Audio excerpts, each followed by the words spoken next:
Референтниот центар Жан Митрев клиника во Охрид организира средба и разговори со граѓаните за сеопфатноста на холистичкиот пристап во примарната здравствена заштита преку семејната медицина, усогласена со европските практики на здравствена едукација, со доктор Ружица Ангелеска од приватната здравствена установа Бонавита од Охрид, како и со доктор Ана Велјановска, специјалист кардиолог, и доктор Димче Марковски, специјалист оториноларинголог од Жан Митрев клиника. Во разговорите со докторите, акцент беше ставен на најмладата популација, околу детекција на трет крајник кај деца, третман во случај на шум на срце и вродени срцеви мани, како и важноста на семејниот лекар во детекцијата, третманот и лекувањето на одредено заболување. Докторе, чести се случаите на трет крајник кај деца, па како да го препознаат родителите? Една од најпознатите карактеристики е отежнатото дишење преку носот. Она што ќе го забележат родителите е дека нивното дете диши кога спие преку уста, грчи по време на сон, преку денот гледаат почесто дека дишењето е преку устата, чести секрети од носот, дури непријатна миризба преку устата. Дали сите заболувања на крајниците имаат потреба од оперативен третман? За мене, секогаш им велам и на своите пациенти дека операцијата е последна постојка, така да секогаш се трудам прво конзервативно, амбулантски да пробам да го лечам тоа. Има доста различна терапија, зависи индивидуално од самото детенце и од состојбата, дали се тоа чести повторувачки инфекции, дали се чести изолирање на бактерии од носот. И според тоа вклучуваме различен тип на терапија. Некогаш тоа е во рамките на 10 до 15 дена, некогаш е на месец, 2, 3, сепак зависи од состојбата. И не треба да размислуваме, бидејќи често се судираме со тоа прашање и од родителите и од матичните лекари, дали секој трет крајник треба да се вади. Мојот одговор е не, дека секогаш треба да пробаме да го лекуваме, бидејќи сепак една оперативна интервенција, тоа е стрес и за самиот пациент и за родителите. Родителите максимално водат грижа за своите деца, но чести се случаите да проголтаат страно тело. Значи, дали тоа ќе е делови од играчка, дали тоа ќе е некој плод. Па кажете ни како да се справат родителите со тоа? Често се случува тоа, бидејќи дечињата се љубопитни и најповеќе се развиени сетилата со вкусот и со мирисот со носот, и затоа често кај нив попаѓаат страни тела, како во устата, во грлото, оттаму и во хранопроводот. Исто така ставаат доста предмети, дали дел од играчка, дали плодови јаткасти или други, да речам, зрнести структури, ставаат и во носот.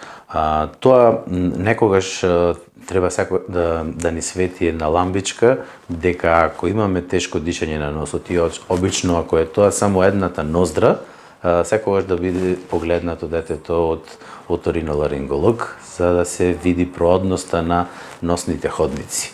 Ако страното тело во носот се задржи подолго време, околу него се формира фиброзно ткиво и тоа сраснува со околната лигавица, дури го водиме како носно камче во превод.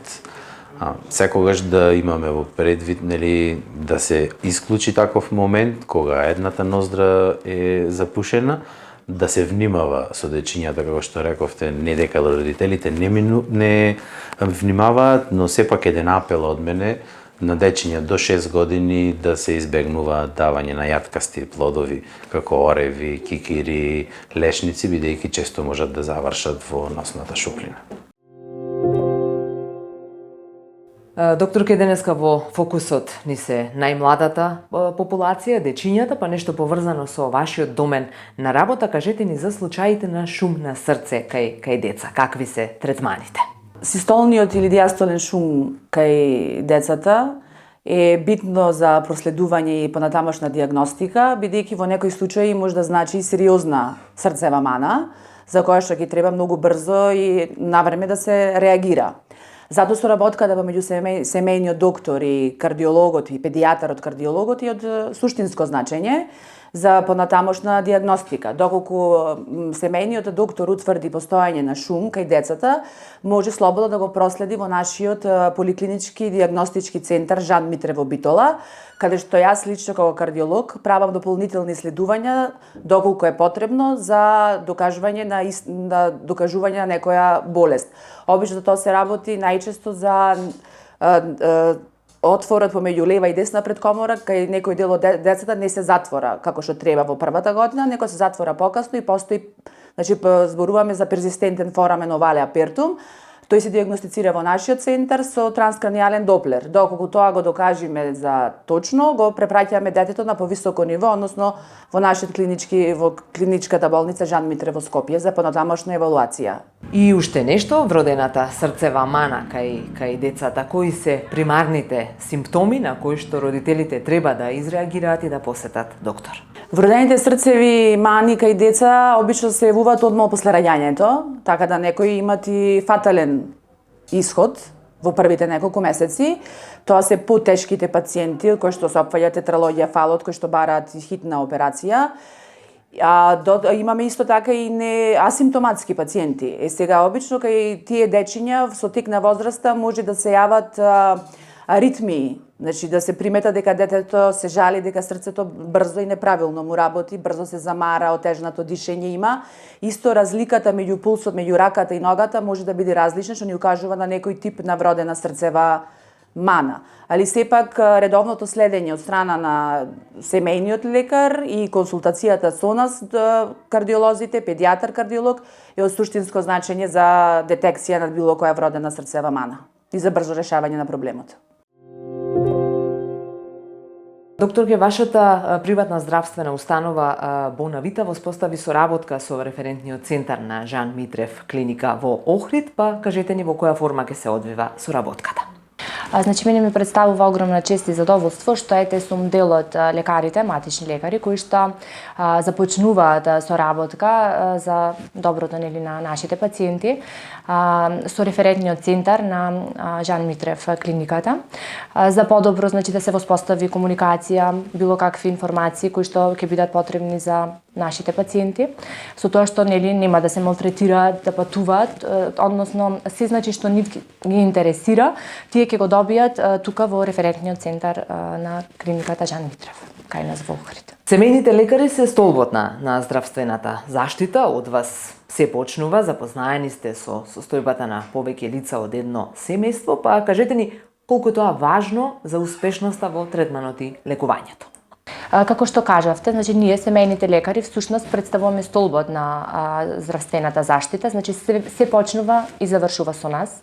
Многу е битно затоа што претежно значи пациентите доаѓаат цели семејства, значи ги следиме претежно болестите кои што се наследуваат генетски, така да навистина е битно и значајно затоа што тоа доста ни помага и во откривање на некои одредени болести кои што се пренесуваат наследно. Колку може да се превенира некоја болест која е присутна кај генерации назад во едно семејство? Одредени заболувања, како што се, например, хипертензијата, односно кардиоваскуларните заболувања, диабетесот, значи некои други ендокринолошки заболувања и како може да се превенира, доколку знаеме дека пациентот е, да кажам, генетски предиспониран да добие таа болест, така да доколку делуваме превентивно, ние примарното здравство е всушност и превенцијата.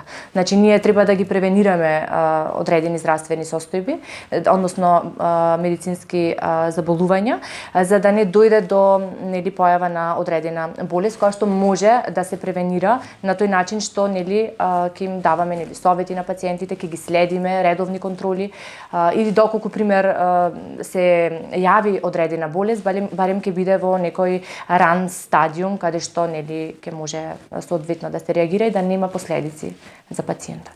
Во самиот тек на лекувањето колку е важна терапијата толку е важен и односот пациент-доктор. Што Точно. според вас е есенцијално најважно за градење на таа доверба? За градење на таа доверба, првично најбитен е односот, значи односот лекар-пациент, значи ние треба да кажам да сме емпатични, значи да бидеме на страната на пациентот, нели кажуваме дека пациентот секогаш е во право, дури и тогаш кога не е во право, затоа што сепак нели многу нели е тешко да се работи со луѓе, јас велам особено со болни луѓе. Значи имаат веќе здравствен проблем, некои се кај одреден дел значи на пациенти не може да се помират со некоја здравствена состојба, па се јавува тука и да кажам промени во нивното расположение, депресивни епизоди и слично, значи секогаш ние треба да покажеме емпатија, значи нашиот емпатичен однос е клучен.